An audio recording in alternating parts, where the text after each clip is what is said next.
1984 Sikh genocide के एक मामले में जो राउज एवेन्यू कोर्ट ने फैसला दिया जिसमें सज्जन कुमार को एक्विट किया गया है, ये बड़े दुख की बात है कि 42 साल बाद जिस केस में 5 गवाहों ने प्रोसिक्यूशन को सपोर्ट किया हो और जो आई विटनेस थे जिनके घर ऊपर स्टोन पेल्टिंग हुई वो खुद इंजर्ड हुए, उन्होंने स्टेटमेंट्स दी, उसके बावजूद सज्जन कुमार को एक्विट कर दिया गया। एक जो मेन कंप्लेनेंट थे और जो विटनेस भी थे सरदार हरविंदर सिंह, उनका एविडेंस नहीं हो पाया क्योंकि उनकी ट्रायल के दौरान ही डेथ हो गई। लेकिन अभी क्योंकि ऑर्डर की कॉपी नहीं आई है, पता नहीं जज साहब ने किस बेस पे उसको बरी किया है, पर इस ऑर्डर से मैं समझता हूँ कि सारे ही सिख कम्युनिटी में बहुत बड़ा एक रोष है कि जब 5 गवाहों ने एक प्रोसिक्यूट को सपोर्ट किया और उसके बावजूद इसको क्विट कर देना, ये बड़े अफसोस की बात है। हम इस ऑर्डर की जो कॉपी है वो लेने के बाद इसको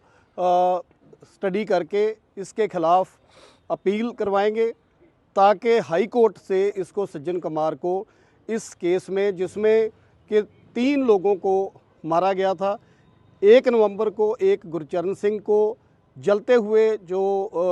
एक टेम्पू था उसके अंदर फेंक दिया गया तो उनकी डेथ हुई, और दो जने अवतार सिंह और सोन सिंह, उनको 2 नवंबर को मारा गया। और सज्जन कुमार उस जो मॉब थी उसको लीड कर रहा था, ये गवाहों ने वहाँ पे अपनी गवाही दी है और उसके बावजूद उसको क्विट कर दिया गया। इसके लिए हम अब हाई कोर्ट में अपील करेंगे।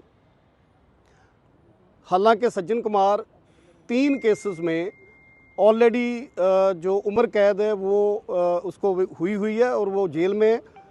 में ही रहेगा। इस केस से उसके जेल से बाहर आने में कोई फ़र्क नहीं पड़ेगा, लेकिन क्योंकि हर केस की हर एक फैमिली इन्वॉल्व होती है हर केस में, तो मैं समझता हूँ कि उन परिवारों के लिए आज बड़ी दुख की बात है कि जिन्होंने गवाही दी, जिनके घर के 3 जी जो थे चले गए, जिनको मार दिया गया, कत्ल कर दिया गया, और उसके बावजूद आज सज्जन कुमार को बरी कर दिया गया। ये बड़े दुख की बात है जी। सर, सज्जन कुमार ने आज वीडियो कॉन्फ्रेंसिंग के जरिए जब वो पेश हुआ था तो उसने कोर्ट में कहा है कि ऐसा कुछ करना तो दूर, मैं ऐसा कुछ करने के बारे में सोच भी नहीं सकता हूँ।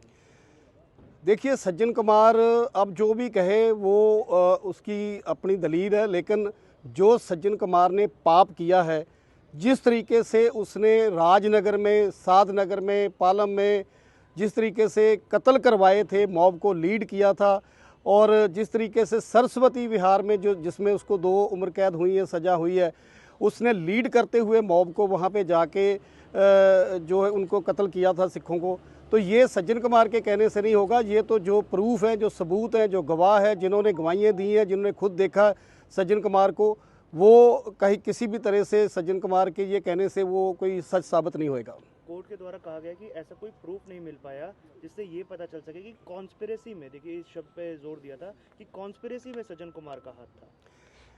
देखिए, जो आई विटनेस है, जिनके घरों के ऊपर पत्थर फेंके गए,